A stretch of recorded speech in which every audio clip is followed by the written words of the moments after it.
Okay, welcome along to the next Portland Live Sessions. My name is Dylan C. This is a session we do for Base FM. Big ups NZ on air for the support. Now today my special guest is Amin Payne. Big ups Amin. Now let's start with you just running through who you are, where you're from and what you do. First of all, thanks for having me, bro. Much love. Name is Amin, DJ, producer, sound engineer. Born in Iran, if you want to go that far back. I'm from here, but I've been living in Melbourne for the last 7 years. Just, doing my thing musically, full-time at the last year, actually. Let's run through some of your discography. I know your name really started to get out there initially with your series of tribute albums, Gill Scott Heron and George Benson. Curtis Mayfield. Curtis, you also, you've kind of collaborated with different people, the APSD project with Sean Deans, exploring more kind of boogie-based productions, as well as your kind of boom bap background. But for today, we're going to be talking about an album you released called Saffron.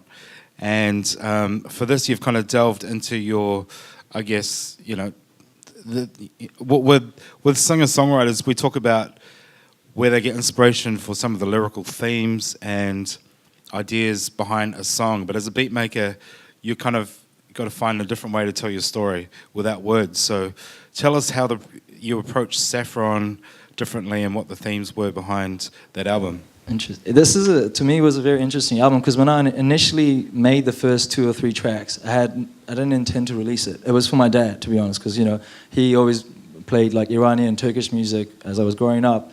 So he was the one that hooked me up with all of it. So I initially made it straight to be like, hey, Dad, check this out. I hope you like it. But then when I showed my friends, the response was crazy because people that I didn't think it's very, ethnic orientated. So it's not something you think most people would like. So what my friends, the way they responded to it, they were like, this is you. This is very you. And like you said, it's like digging into my heritage. I hadn't been to Iran for 20 years. Since I left. I lived in New Zealand for 14 years, but I went back 2 years ago. But just before I went to Iran, I actually went to Turkey. And it was that trip in particular that really was like, man, this is the closest I can get to Iran. What am I missing out on? This is beautiful. So I went back and I just wanted to dig into this Turkish Iranian sample thing. And it has elements from India, Arab nations, Turkey, and Iran. And then once I finished the album, what I want to do is actually try to educate people in some way, like show them what like Persian sound, Turkish sounds are through hip hop. And my biggest inspirations for the album was producers like Madlib and Timbaland, which obviously all the classic like, Aliyah joints, like We Need a Revolution, sorry. Those are all Arabic samples. So I like hugely was inspired by what Madlib and Timbaland were doing. So I looked up to them, kind of studied their path and art, and came up with the album, released it, and the response was crazy. I mean, I got booked to play in Bhutan. Do you know where that is? No. I had no idea where it was either. And I actually came to decline at first. I was like, I don't know where this is, but it's right next to Nepal and India, and it's one of the most exquisite countries in the world. Like, just to get there, you need to pay about $200 per day for visa. Now, these guys approached me because they heard my stuff, and they're like, yo, this is perfect for this international Bhutan festival that we're throwing. We're bringing Indian artists and people from the UK, all that stuff. We would love for you to be involved. And I was like, holy shit, I can't believe, like, this, I mean, nothing else before that I've done has got me traveling to the most exquisite place on earth. And that's when I actually realized how powerful music can be. Like, if I can communicate with someone with their language, I can at least somehow communicate through music.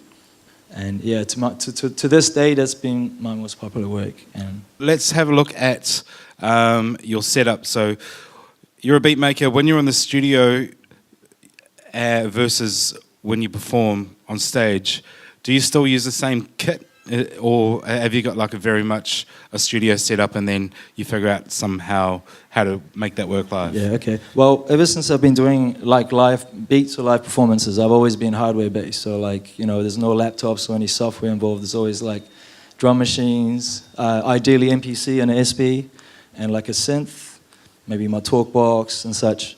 I do use the same equipment in the studio, but obviously the computer is involved for the recording, mastering, all that sort of process. And like MPC is my baby. Like I actually didn't do any live beats until I had the MPC. Like I didn't really know how to, to be honest. But once I got the MPC, I was able to do all the beats that I made on it live. You know, finger drumming or sampling.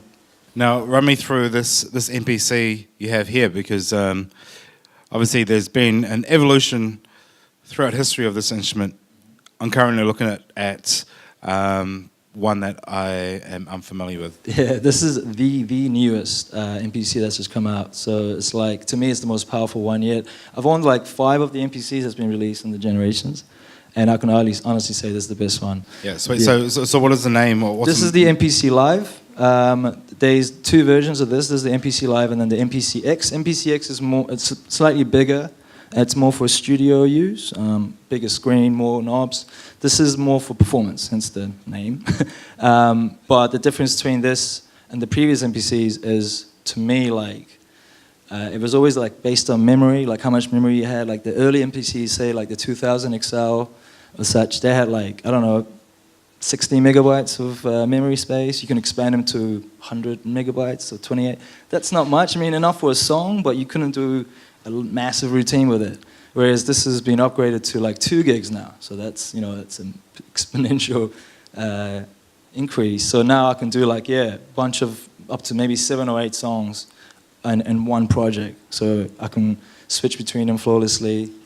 Yeah, I'd highly recommend this shit. It's just came out. I mean, I got given this. I'm an Archive endorsed artist, so I got given this about 3 weeks ago. And when I got given this, they were like, "Oh, you're only one of 3 people in Australia to have this." I was like, "Sweet as."